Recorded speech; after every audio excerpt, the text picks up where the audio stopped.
Ապաշխարության ամենամեծ նշանը Աստծո հանդեպ մասնավոր սեր ունենալն է։ Մի սիրտ, որ Քրիստոսով մաքրվել է աշխարհի սիրուց եւ դարձել է բնակարան Աստծո սիրո համար, այդ սիրտը ամեն օր նորոգությամբ է ապրում։ Այնտեղ անսահման ազատություն կա, սեր կա, խաղաղություն կա, որտեղ Աստված ներկա է։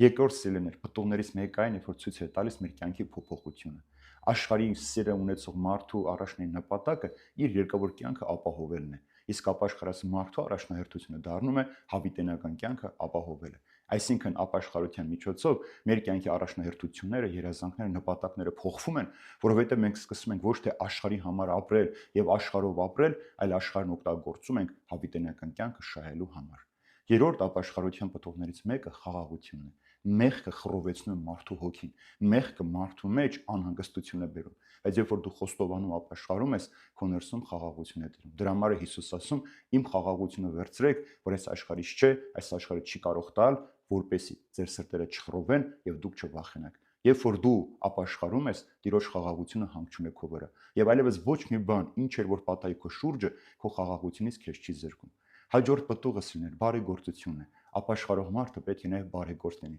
բայց պետք է գիտակցի, որ իր բարիք գործերով ինքը չի կարող փրկություն ստանալ, որտեղ բարի գործերով չէ, որ մենք փրկվելու ենք։ Սա մեր հավատքը, մեր ապաշխարությունը արտահայտելու ձևն է, որովհետև փրկությունը Տիրոջ պարգևն է մեզ։ Շատ մարդիկ կան ցավոք այսօր այս կյանքում, որ մտածում են ինչքան որ շատ բարի գործ են, իրենք կփրկվեն։ Միայն մարդը փրկվում է Հիսուս Քրիստոսին հավատալով, դարձ ունենալով եւ հավատքը բարի գործերով ապացուցելով։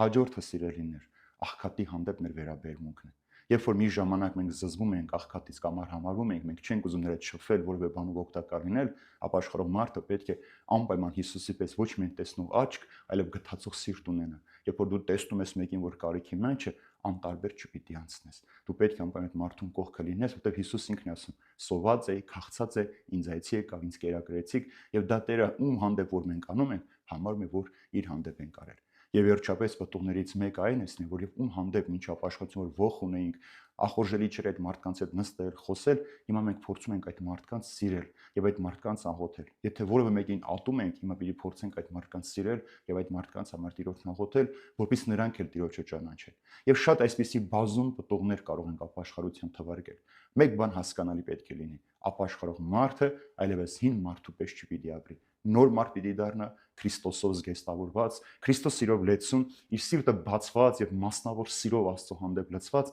ապրել այս աշխարհի մեջ եւ ամեն մարդու մեջ փորձել լույսը տեսնել, օրհնությունը տեսնել, Տիրոջ ներկայությունը տեսնել եւ այդ ապաշխարության կյանքով ժառանգել հավիտենական կյանք։